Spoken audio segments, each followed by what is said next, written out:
everyone, welcome back to Web2 app, and in today's video I will show you how to fix slow website loading issues. So if a website is loading slowly, there are a few simple things you can try to fix it.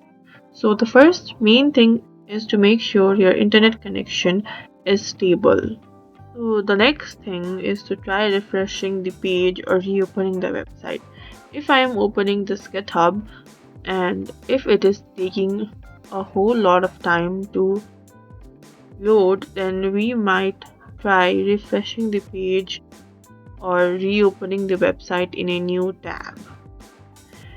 If it does not work, you might want to go to the three dots and click on delete browsing data, where you delete your browsing data of either all time or any of the given above timeline.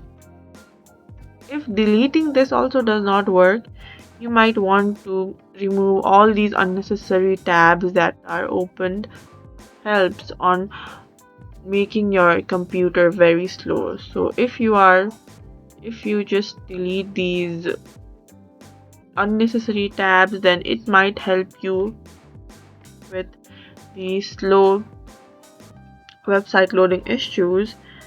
But if this issue still continues, try using a different browser or restarting your device.